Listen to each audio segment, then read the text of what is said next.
जया कई साल बाद ऑफिस की छुट्टियों में अपने नैनीताल आई थी। नानी माँ आ गई मेरी लाडली, अब तो 10 दिन बस आपके पास ही रहूंगी। बस 10 दिन? क्या करूं नानी माँ, ऑफिस से सिर्फ 10 दिनों की ही छुट्टी मिली है। ठीक है, अब तो पूरा गांव घूमूंगी। जया शाम के समय गांव में घूमने निकली। ये तो वही आम का बगीचा है जहां हम बचपन में खेला करते थे। उसने कई जगह देख ली और रास्ते में उसे एक अजीब बरगद का पेड़ दिखा। ये पेड़ इतना अलग क्यों है?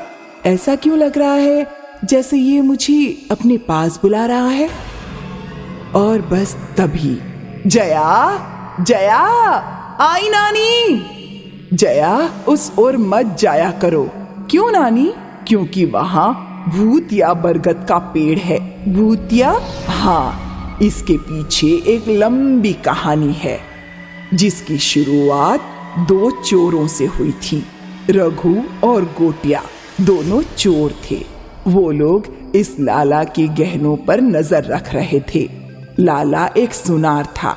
लाला बहुत ही रईस और मालदार था जो हमेशा सोने में लदा रहता था। हाथों में 5 सोने की अंगूठी और गले में सोने की मालाएं। अरे साला, इसको पकड़ के ना इसका सारा सोना भी छीन लिया ना तो अपन दोनों को साल भर कुछ करने की जरूरत नहीं बिड़ू। और नहीं तो क्या, ऊपर से नीचे तक सोने में ही लदा रहता है। आज इसका पीछा करता है, क्या बोलता है? रघु और गोटिया लाला के पीछे पीछे चलने लगे।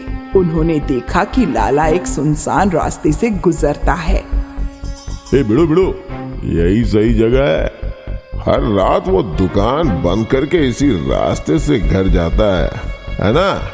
तो एक काम करता है, आज अपन लोग ना इस पेड़ पे छुपकर बैठ जाता है और इधर ही लूटेगा उसको। क्या बोलता है भाई? ये बात उस पेड़ ने भी सुन ली। तू आज रात 9 बजे इस पेड़ के पास आ जाना, समझा? ये ले, ये लाला जो है ना, वो 9:30 बजे के करीब यहाँ से गुजरता है। और सुन, चेहरे को छुपा लेना वरना पुलिस पकड़ लेगी। अपन क्या पहली बार चोरी कर रहे ले? हाँ, चल मिलता हूँ 9 बजे। और सुन, तू टाइम पे आने का क्या? रघु वहां से दारू के ठेके पे गया और उसने खूब दारू पी। गोटिया समझदार था। वो प्लान बनाने लगा और करीबन 8 बजे ही वो पेड़ के पास पहुंच गया। लेकिन उसे क्या पता था कि उसके साथ क्या होने वाला है। वो पेड़ पे चढ़ने लगा। अचानक उससे पेड़ की आंखें खुल गईं।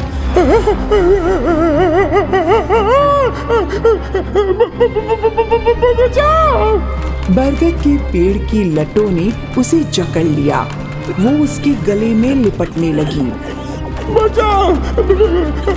अरे मुझे कोई बचाओ! उस बरगद के पेड़ की लटों ने गोटिया को दबोच कर मार दिया और जोर जोर से हंसने लगी। गोटिया की लाश जमीन पर गिरी और फिर उस बरगद के पेड़ का भूत उस लाश में घुस गया।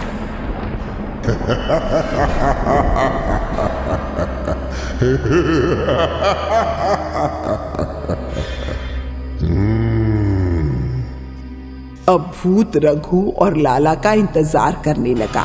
9 बजे रघु वहां पहुंचा। क्या बात है, तो आज बहुत पहले ही यहाँ पहुंच गया। मैं तो यही रहता हूँ। गोटिया पीछे घूमा। वो देख, लाला आ रहा है। अपन ना उस पेड़ के पास छुप जाता है और तू हमला करना, ठीक है? फिर अपन सारा सोना चुरा लेगा। क्या बोलता है? अबे गधे, छुप जा। गोटिया सुन खड़ा था। जैसे ही लाला आगे आया, गोटिया ने उसके कंधे पे हाथ रख दिया। कौन हो भाई? गोटिया ने अपनी आंखें ऊपर की। अरे बचा, अरे बचा, कोई बचाओ मुझे। जब रघु सोना लूटने जा ही रहा था कि उसने देखा गोटिया ने लाला को जमीन से ऊपर उठा लिया। रघु वहीं रुक गया। बचा, बचा, अरे कोई मुझे बचा।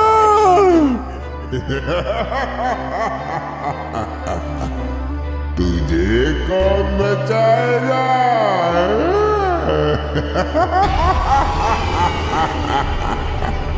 गोटिया के भूत ने रघु की ओर देखा और रघु डर के भागने लगा, लेकिन बरगद की लटों ने रघु को जकड़ लिया।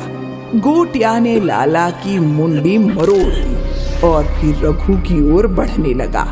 रघु की गर्दन पकड़कर उसे ऊपर उठा लिया। रघु की चीखों के साथ उसकी आंखें भी फटी की फटी रह गई और उसकी आंखों में वो खौफनाक मंजर था, लाल आंखें। नानी, इसके बाद गोटिया का क्या हुआ? उसके साथ अभी और भी बुरा होने का बचा था। मतलब ये कि इसके बाद गोटिया गांव की ओर बढ़ने लगा। रास्ते में उसे जो मिला, गोटिया उसे उठाकर पटकने लगा और जोर जोर से हंसने लगा। ये देखकर गांव वाले भागने लगे।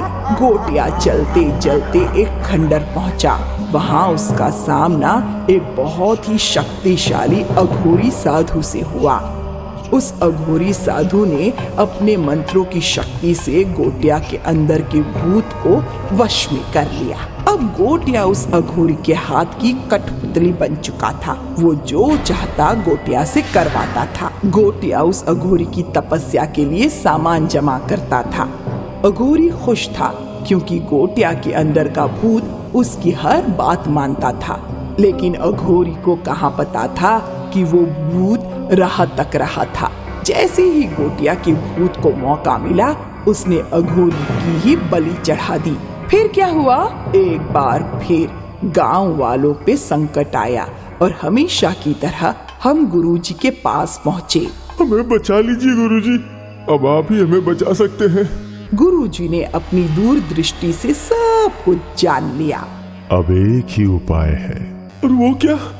उस बरगद के पेड़ के भूत से तभी छुटकारा मिलेगा जब गोयता मर जाएगा। गांव वाले सोचने लगे। आखिरकार उन्होंने फैसला लिया कि अगर गोटिया के मरने से गांव वालों की जान बच जाती है तो वैसा ही सही। गुरुजी ने गांव वालों के हाथों में एक सुरक्षा ताबीज बांध दिया। कोई भी ताबीज नहीं निकालेगा जब तक वो गोयता मर नहीं जाता। गांव वालों ने गुरुजी की बात मान ली और गोटिया को मारने के लिए जाल बिछाया गया। कुछ गांव वाले गोटिया के सामने भागने लगे। इस जगह पर गुरुजी साधना कर रहे थे। गोटिया के आते ही उन्होंने गोटिया पर कुछ भस्म फेंकी। गोटिया के अंदर का भूत गुरुजी के वश में आ गया। फिर गुरुजी ने गोटिया के सामने एक तलवार फेंकी। गोटिया ने वो तलवार उठाई और अपने गले पे घुमा दी। सारे गांव वाले सहम गए। कुछ देर में तड़प तड़प कर गोटिया मर गया। फिर गुरुजी ने मंत्रों का जाप किया, एक सुरक्षा कवच बनाया। उसे उस बरगद के पेड़ के नीचे गाड़ दिया गया। तब से गांव वाले सुरक्षित हैं। लेकिन नानी, क्या गोटिया को मारना जरूरी था? वो तो पता नहीं, लेकिन अगर एक के मरने से कईयों की जान बचाई जा सकती है तो इसमें बुरा क्या है? लेकिन नानी माँ, जब मैं उस पेड़ के पास से गुजर रही थी तो मुझे लगा जैसे कोई मुझे पुकार रहा है। अक्सर लोगों को ऐसा लगता है, इसीलिए कह रही हूँ वहां मत जा। थैंक यू नानी माँ।